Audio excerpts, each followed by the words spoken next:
ambassador and the envoy of Imam al-Hussain, Muslim ibn Aqeel, is revered and respected by millions of people around the world today. His life demonstrates a number of important values and principles, and it is indeed quite important and crucial for us to be able to have an understanding of his illustrious life and achievements, his stance, why the people of Kufa stood against him, and indeed what lessons can be learned from his life.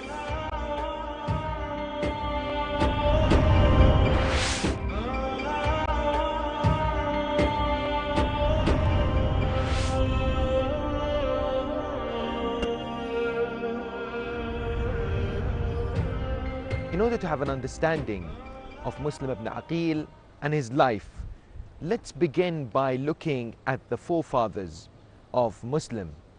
Indeed, when we come to look at Muslim, his father was Aqeel and his grandfather was Abu Talib, the believing uncle of the Holy Prophet, who sacrificed so much for the religion of Islam and died as a believer. Indeed, when you look at the family and their reputation and how they were known in society back then, they were respected as a family which were noble, truthful, and an integral part of the society in Mecca. Aqeel ibn Abi Talib was beloved to his father. One of the distinguishing features of Aqeel was that he was a powerful poet. If you look at Aqeel ibn Abi Talib, a man who was beloved to his father, an individual who is known for a number of attributes, he had a strong grasp of the Arabic language. Narrations tell us that in the mosque of the Holy Prophet, Aqeel would sit, and around him many would sit, seeking lessons in the Arabic language. Together with this, he was renowned for his knowledge on lineages and the ancestries. And in other words, genealogy was something of his expertise. People would come to him, ask him about certain families, asking him about tribes. And therefore we find that sometimes Bani Umayyah, specifically Muawiyah, would not wish for Aqeel to talk about the forefathers of Muawiyah and Abi Sufyan. What Aqeel was known, of course, is the important and significant story whereby the commander of the faithful, Amir al-Mu'mineen Ali ibn Abi Talib, salawatullahi wa salamuhu alayhi, asks him to suggest a family for Imam alayhi salam to marry into, so that a son can be born that will sacrifice his life with Imam al-Hussain on the 10th of Muharram. Aqeel suggested the Kilabi tribe, specifically Fatima bint Hizam al-Kilabiyya, because he said the family is renowned for its valor and its courage. Aqeel died perhaps at the time of the rulership of Muawiyah, and his grave is found in Medina, specifically in Jannatul Baqi'. He loved his son Muslim, and of course the mother of Muslim ibn Aqeel was a servant whom, according to some narrations which are rejected and unacceptable, Aqeel sought the help of Muawiyah in purchasing. However, the reason why we reject these traditions, which somehow lessen and reduce the status of Muslim as well as Aqeel, is the fact that historically it cannot be accepted that Aqeel would seek a wife when he was blind and before he passed away, so that Muslim will be born, because the narration states that Aqeel wanted this woman, but she was expensive, and Muawiyah somehow helped him. Yet the reality is, when we examine the date of the birth of Muslim, we find that he was born either in year 34 36, or most likely 38 after Hijrah. Hence, it is not possible for his father Aqeel to have purchased that slave woman, and at the same time for Muslim to have been born in those specific years. Why? Because some narration suggests that Muslim was there with Imam Ali alayhi salam in Siffin. If you were to examine the characteristics, the features of Muslim ibn Aqeel, we of course understand that in the common perception of people, a messenger, an ambassador, an envoy of an individual represents them. That individual, when they are sent to a place, should display the morals and the characteristics of the person that they are representing. Hence, the term is applied to this particular idea, that the messenger is indicative of the characteristics of the person sending the message. Muslim ibn Aqeel and his characteristics can be understood when it comes to the decision by Imam al-Hussain salamullahi alayhi to choose him as his envoy to the people of Kufa. He was known as a forbearant one, a courageous one, a patient individual, an eloquent person whom indeed people rallied around and at the same time revered and respected. As for the family of Muslim ibn Aqeel, there is a difference of opinion with regards to his wives. However, we are told that he married Ruqayya, the daughter of Amir al-Mu'mineen. Then after, he married Ruqayyatul Sughra, who was in Karbala, as well as perhaps another lady who was a servant. Muslim ibn Aqeel had 4 sons and 1 daughter. His daughter Hamida, when she heard the martyrdom of her father, she was in Karbala. And according to the narrations, Imam al-Hussain, peace and blessings be upon him, came to her and placed his holy hands on her head, informing her that she indeed is an orphan and he will look after her, and from that moment he will be like her father. As far as the sons of Muslim is concerned, narrations inform us about the 4 sons, 2 of whom were killed with Imam al-Hussain on the 10th of Muharram, and 2 who later escaped and at the same time were martyred. Abdullah ibn Muslim ibn Aqeel, the oldest son of Muslim, he was a brave man despite being in his youthful age. Abdullah would represent the family of Muslim ibn Aqeel in the best possible way. We are told that he fought very courageously, and on the night of Ashura, when Imam al-Hussain says to his family and his companions that indeed you have demonstrated loyalty, and I do not know of more faithful and loyal companions than you, one of the first to emerge to speak and to support the cause of Aba Abdullah was Abdullah ibn Muslim, who came forward and said, Yabna Rasulullah, we will never leave you, we will never abandon you, after hearing the suggestion from the Imam that he should, and the family of Muslim have already been shaken by the news of the martyrdom of Muslim ibn Aqeel. Therefore they are free to go and do not necessarily have to fight in the battlefield on the day of Ashura.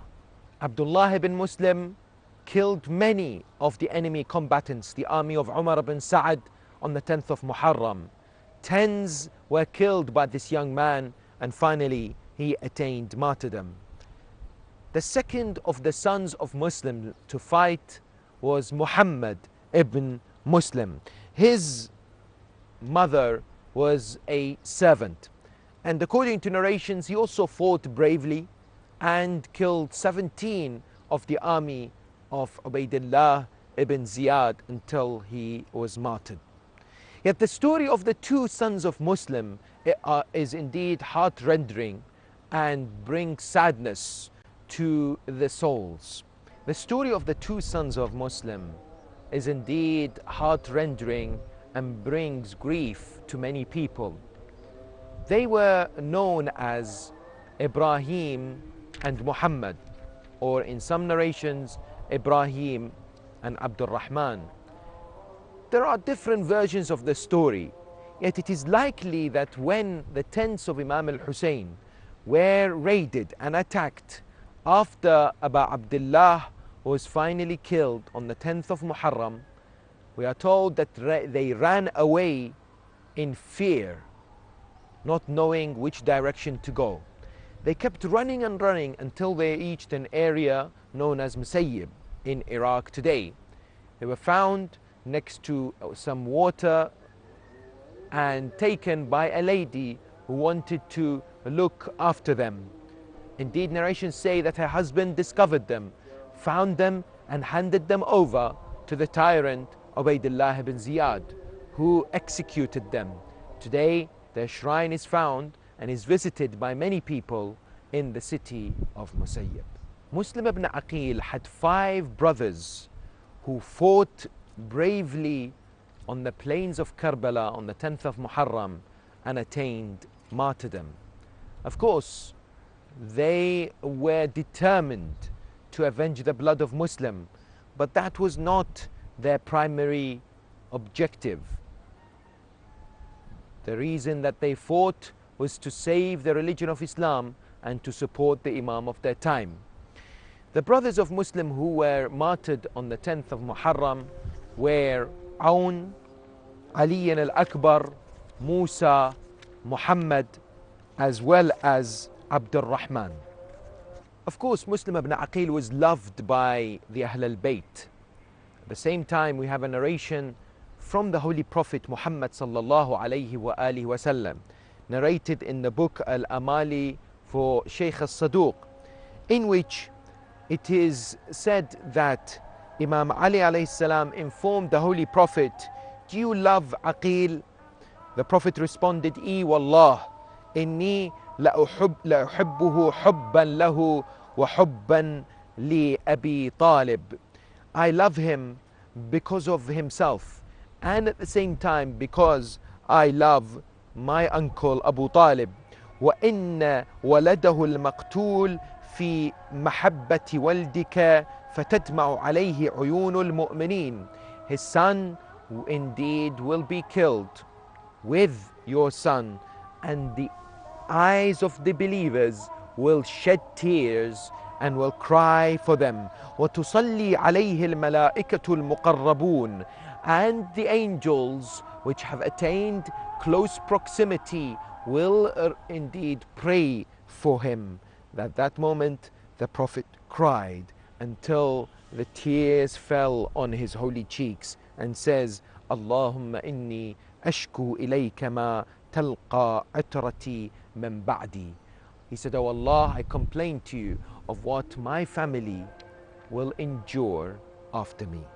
Rajab, 60 years after Hijrah, the news of the death of Muawiyah ibn Abi Sufyan is delivered to the governor in Medina, Walid ibn Utbah. At that moment, he is commanded to summon Imam al-Hussain so that Imam gives allegiance to Yazid, the son of Muawiyah. Imam refuses defiantly. He says, "Someone like me cannot give allegiance to someone like Yazid." Why? He is wretched. He is an individual who drinks intoxicants publicly, kills innocent souls, and indeed he causes and spreads corruption. Therefore, Imam declared the purpose and the motive behind his uprising: to reform the ummah of the Holy Prophet, peace and blessings be upon him and his holy progeny, to awaken the conscience of the ummah and to take the direction and the religion of Islam back to its pure and pristine form. He begins to receive letters from the people of Kufa. thousands of letters are received by Imam as he sets off towards Mecca. In Mecca, he decides to dispatch Muslim ibn Aqeel towards the people of Kufa. The letter that Imam al-Hussain writes to the people of Kufa demonstrates the position that was enjoyed by Muslim ibn Aqeel. The letter states, Bismillah ar-Rahman ar-Rahim, in the name of Allah, the most compassionate, the most merciful. From Hussain, the son of Ali, to the people, the believing men and women, and the Muslims. This is to let you know that I have received your books, and I am pleased to see your willingness to support me and to rise for the truth and justice. And then he says, وَقَدْ بَعَثْتُ إِلَيْكُمْ أَخِي. Now I am sending you my brother. This is the first thing that Imam al-Hussain mentions about Muslim. وَابْنَ عَمِّي. And indeed, my cousin, وَثِقَتِي مِنْ أَهْلِ بَيْتِي. And the one whom I trust from my family, Muslim ibn Aqeel. And I have asked him to write to me about your affairs, about your state. For if he writes that indeed you are all united in this stance and that you are ready for this particular movement, then I will make my way towards you. And then he says, then no, the true Imam of the time is the one who works in accordance with the book of Allah and rules with justice, and indeed spreads truthfulness, and at the same time is an individual who obeys Allah in all commands and does not transgress. Wassalam.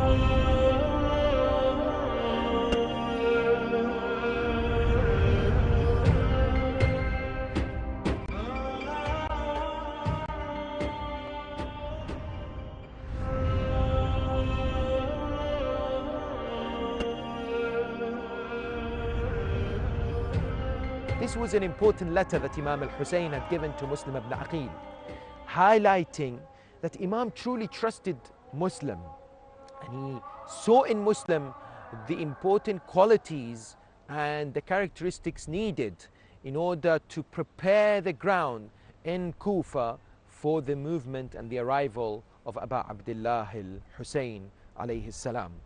Muslim ibn Aqeel took the letter of Imam al-Hussain, moved towards Kufa. On the way, he passed by Medina. He paid his final respects at the shrine of Rasulullah Muhammad sallallahu alayhi wa alihi wasallam, and began his journey to the city of Kufa. He had two companions who would show him the way, yet however, due to the extreme heat and the thirst and the fact that it was difficult to find the right way in the desert, they both died. He wrote a letter to Imam al-Hussain explaining what has happened and the fact that he has survived. Imam al-Hussain encourages him to continue. He says that I have chosen you specifically, therefore I want you to continue on your journey until you get to Kufa. And the Imam wanted him to inform him of the progress of the people in that city. A question is posed here: why Kufa? Why did Imam al-Hussain send Muslim ibn Aqeel towards this city, despite of course the previous experiences with his holy father Amir al-Mu'mineen, his brother Imam al-Hassan? Number one, Imam received thousands of letters, and he had to be seen to respond to these individuals. For history to record that he did not ignore them. He's an Imam who's compassionate and listens to the people. And because they wanted to rise up against injustice, Imam would respond to their pleas and to their requests. Of course, if the people of Kufa had not written to Imam al-Hussain, he would still have staged the uprising. He did not need the people of Kufa to invite him to do so. And the proof for this is that as soon as the governor of Medina wanted the allegiance from Imam, Imam said, I will not give it. And he indeed categorically rejected this particular request, irrespective of whether at that moment he had not received any letters from the people of Kufa. Let's not forget also that Kufa was very well known as a city with many tribes, and it was prominent in terms of the existence of many companions, many reciters of the Quran, narrators of hadith.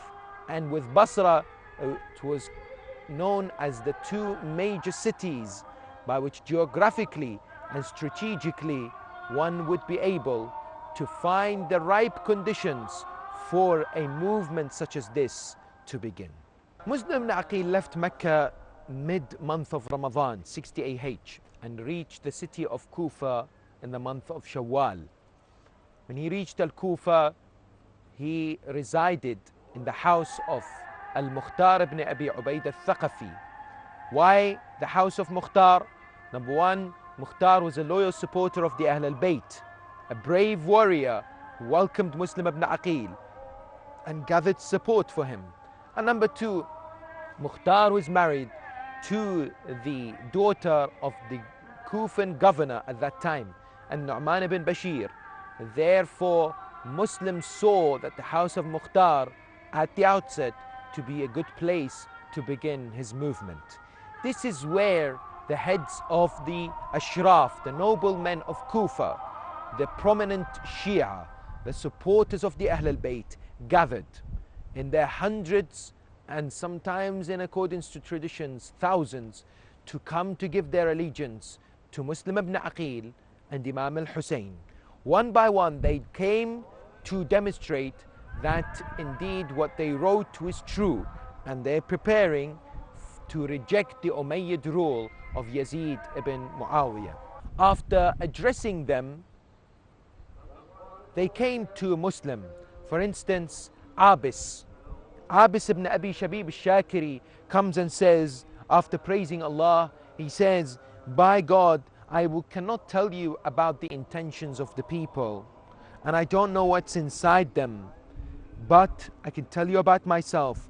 By God, I will fight with you, and I will never reject you, and I will stay with you and fight with my sword until I meet my Lord. Habib ibn Mudahir said the same thing. There were continuous sessions whereby people demonstrated their allegiances towards Muslim ibn Aqeel.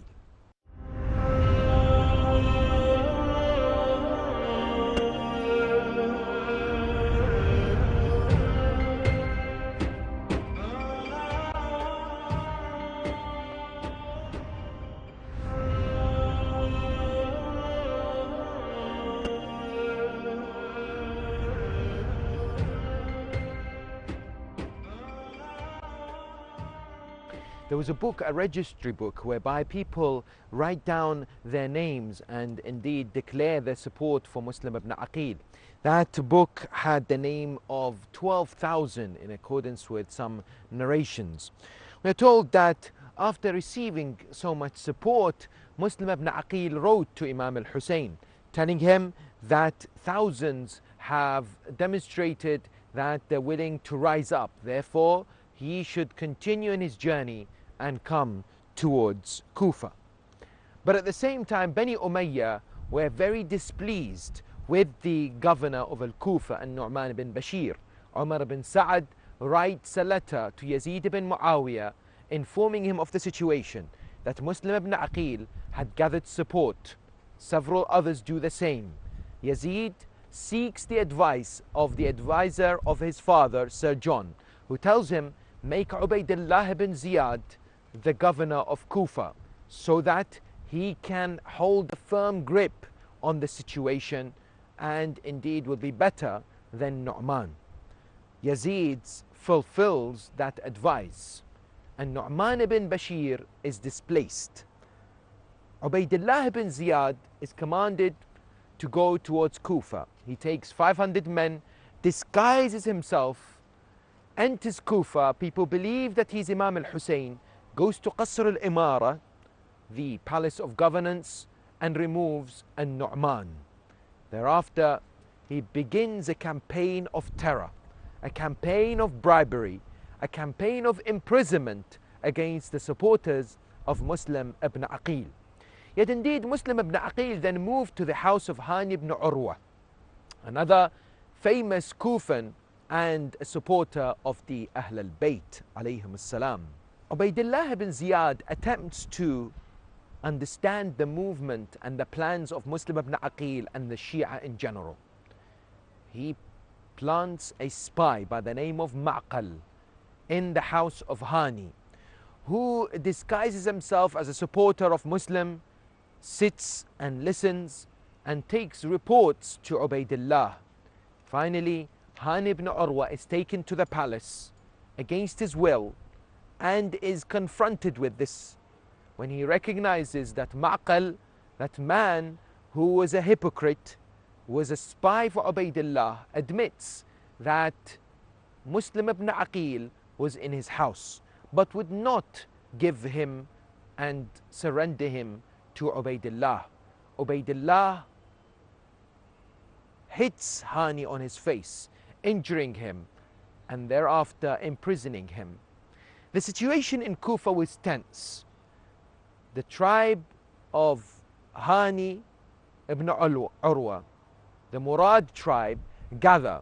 They surround the palace, demanding that Hani ibn Urwa is released. Qadi Shurayh comes out in accordance with the instructions of Ubaydullah ibn Ziyad and tells them that Hani is fine. In the meantime, Muslim ibn Aqeel had to advance his plans for the declaration of the uprising. Al-Mukhtar ibn Abi Ubaid al-Thaqafi, others may not have been in Kufa. They were outside rallying support, but Mukhtar saw the opportunity at that moment. The cry of Ya Mansur Amit, which was used to declare the rise and the movement and its commencing, can be heard. The palace was surrounded by Muslim ibn Aqeel and the supporters and the Shia, but he did not charge inside. Why? It was because inside there were civilians and others who may have been hurt. At the same time, Muslim had planned to continue to gather support and to somehow drain the resources that Ubaydullah ibn Ziyad had inside the palace, and therefore would hope that Ubaydullah would somehow surrender. But Ubaydullah ibn Ziyad was a shrewd politician. What he did was he gathered some tribal leaders, he paid them some money. At the same time, he started to let people know that there was an imminent army advancing from Syria towards Kufa. It was the army of Yazid, and they, the people of Kufa, will be obliterated and defeated if they supported Muslim ibn Aqeel. As time went by, the number of people who had surrounded the palace reduced. Women would come and take their men. Mothers would advise their sons to stay away, and Muslim had to abandon this mission temporarily. At the same time, we are told that Muslim had an opportunity earlier to kill and finish off his enemy Ubaydullah ibn Ziyad. Yet because of his integrity and high standard of morality, he did not do so. Because when Muslim was staying in the house of Shurayh, another of the noble men of Kufa, Ubaydullah ibn Ziyad came to ask about his health. Shurayh was ill. Shurayh said to Muslim, "Why do you not hide behind a curtain?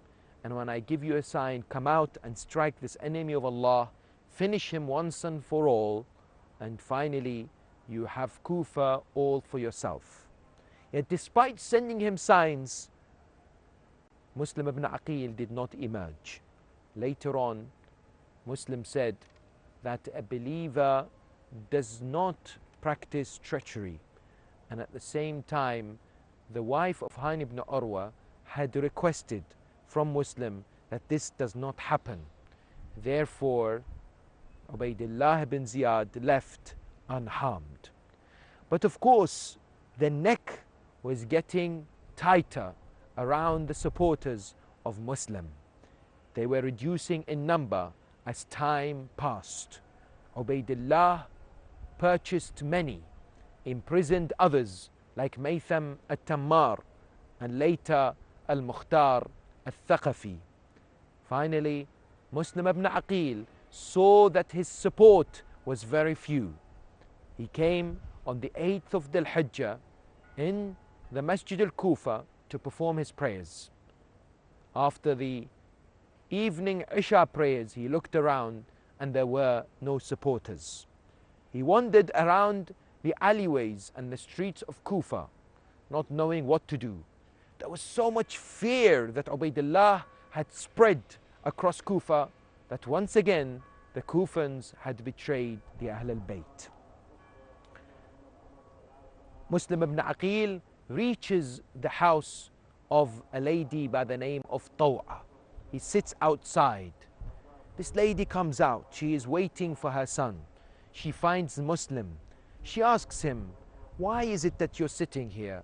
He says, "I am thirsty and I need some water." Taw'a brings water. He drinks, yet he's still sitting. She says to him, "O servant of Allah, do you not have a house to go to, family to return to?" He says, "No, I am a stranger in Al-Kufa." He says, "Who are you?" She says to him, he replies, "I am Muslim ibn Aqeel, the ambassador of Hussain ibn Ali." She recognizes who Muslim was, invites him to her house, allows him to stay in one particular room. That night, Muslim ibn Aqeel spent his time in worship, remembrance of Allah. In his dream, he saw Amir al-Mu'mineen, who said to him, "You will join us very soon." The son of Taw'a came inside, noticed his mother going back and forth into that room, inquired what was happening. His mother took an oath from him that he would not disclose anything. He gave that covenant. Yet, of course, when she told him that it was Muslim, he decided to inform Ubaydullah ibn Ziyad and violate the oath that he had given to his mother.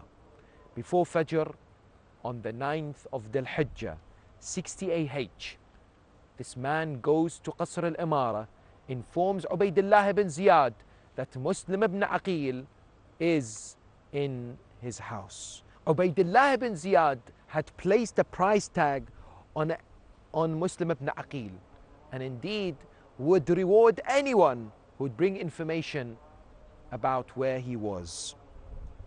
As soon as he heard that Muslim was in the house of Taw'a, he sent Muhammad ibn al-Ash'ath with an army to capture Muslim. When Muslim was in the house, he heard the advancing troops towards the house, and he recognized that they had surrounded that area. He came out, thanked Taw'a for her help and her support for the cause of the Ahl al-Bayt. And then he fought like a lion of Allah. Allama Majlisi says that not only did he dislodge the door of the house of Taw'a, but the charging army members, he would hold them one by one and throw them onto the roof of the house. This was the extent of the bravery of the son of Aqeel. He fought bravely.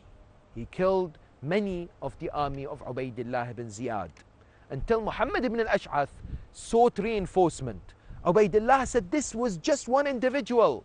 How is it that you need more?" The response of Muhammad was, "This is not just any Kufan. This is the son of Abu Talib, who is indeed a brave warrior." The only way that they were able to capture Muslim ibn Aqeel was by planting a trap. Once he fell into that trap, they took him away.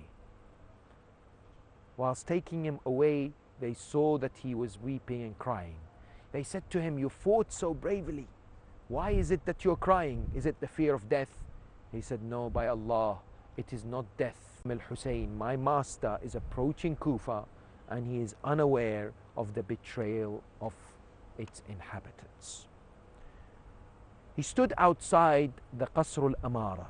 He was extremely thirsty. A man by the name of Abdullah ibn Umru had some water. Muslim said to him, "Let me drink." Abdullah said, "By God, you will not drink a single drop until you feel the heat in Jahannam, in hellfire." Muslim said, "You are threatening me with hellfire, whereas you are more deserving of it." Another individual felt sorry for Muslim, bought some water, and as much as Muslim tried to drink, he was unable to do so because of the fact that his lips and his teeth were broken, and indeed were bleeding profusely. The blood will mix with the water.